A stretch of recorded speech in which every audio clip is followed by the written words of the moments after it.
Namaste. On behalf of Radhakrishna Astro Services YouTube channel, I'm really excited to see you all through this video. So in the last couple of videos, what we have done is, I've set the stage right enough for us to understand the science of astrology.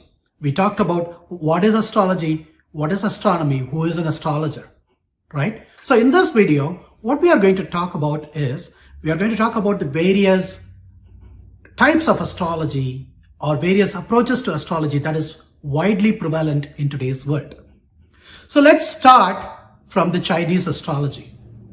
Okay, so the Chinese astrology listed here, this one is completely based on the year in which you are born. Every single year, if you see the later part of January or the early part of February is what the Chinese observe as their New Year. They also call it as the Chinese New Year, CNY, or also the Lunar New Year.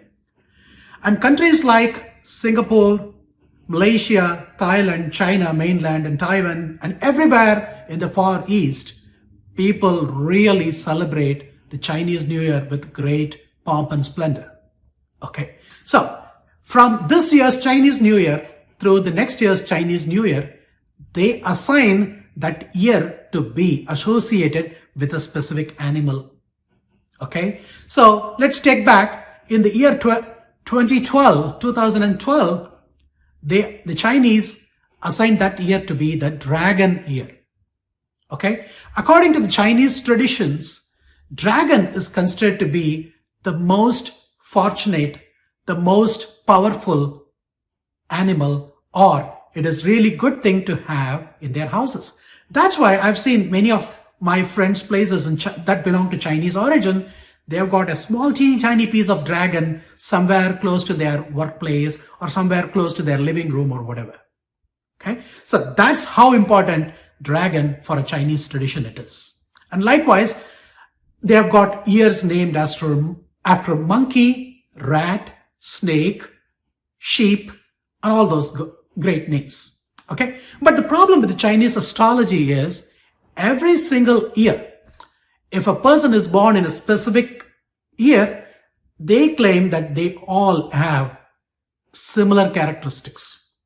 But in our humble opinion, it seems to be like an oversimplification. If life were to be so overly simplified, then we honestly will have answers to all our problems. Or in the end of the world, we will be having a super ideal life all over the world, right? But life is not easy, right? So that's why Chinese astrology is super generic in our opinion. And let's take the second step. Now we are going to talk about the Zodiacs. This is called the Western astrology. And in simpler terms, they also call it as the sun sign based astrology. So according to the astrological traditions, Sun is considered to be the most periodic planet, or the Earth is supposed to transit around the Sun every 30 degrees in a month. That's why, give or take, we have got on an average a 30-day month. Okay, on an average. There are some exceptions. We have got February with 28 days, and there are several months with 31 days. But on an average, okay, we have got a 30-day month. Great. So that's the number of degrees that Earth would transit in its own orbit around the Sun. And we all know a circle is made up of 360 degrees. 12 times 30 is 360, and that makes a full circle, right? So technically equate this.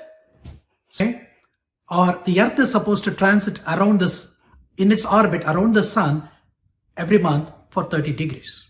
So likewise, what the Westerners do is they tend to approximate a person born within a specific month, within the specific day range, they tend to manifest certain characteristics. For example, a person born between March 23rd through April 22nd, they name that they are born in Aries sun sign.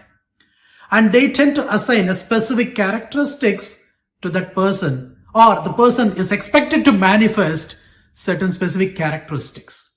But in reality, all the people born across all parts of the world in that time range or in that day's range, you cannot expect them to be manifesting the same kind of psychophysical characteristics, right? Or even the emotional disposition. It's not possible.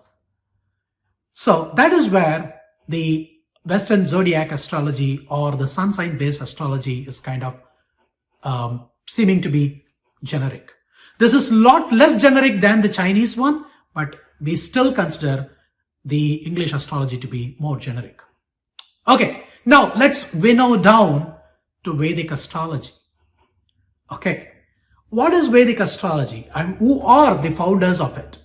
The founders are pretty much the ancient saints and sages, and some of them have even said to be the incarnations of God themselves.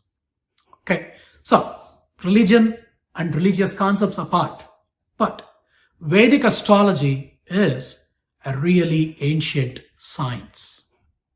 All right, and according to Vedic astrology, a person is supposed to manifest certain psycho-physical and emotional nature based on the moon.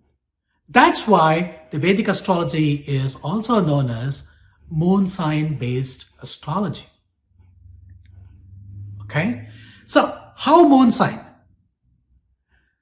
The moon is supposed to, or moon is expected to complete its full circle rotation about the Earth's axis in a period of 27 days.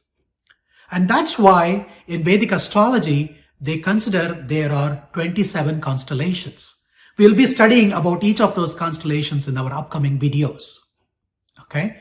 And each of those 27 constellations, they find their places in 12 of the solar mansions. Those 12 solar mansions are none other than the signs.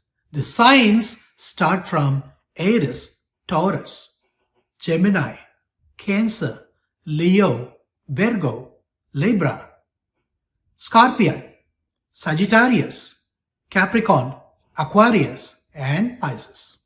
We all know about that. Okay? And what we are saying is, we try to bin these 27 constellations in these 12 zodiac signs that I just listed right now, and I've also shown it behind here. Okay? So a person born in a specific constellation tends to manifest some specific behavior. Now, what have we done? We have brought down from a 365-day approximation down to a 30-day approximation, down to a single day study of horoscope. Now, this is the depth of Vedic astrology. On top of it, our sages didn't stop there. They say, even within the same day, a person born in same constellation, they enjoy or suffer different results based on one's ascendant. Although the Westerners do calculate ascendants and they affix the ascendants in their birth chart, but it is the Vedic astrology that gives a lot of importance for the ascendant, which is also known as the Lagna. Okay, so the Vedic astrology takes into consideration of the Lagna, the moon sign, which is the Rashi, and also one's birth constellation, which is the Nakshatra, which I've listed down here for your reference. All of these are taken into consideration to study a horoscope.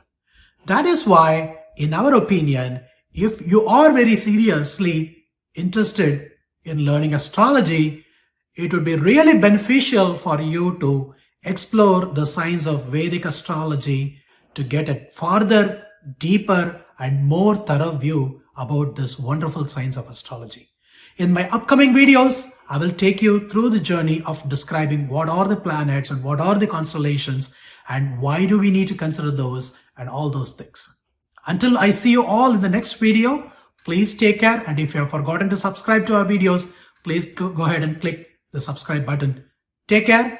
Talk to you soon. Bye-bye.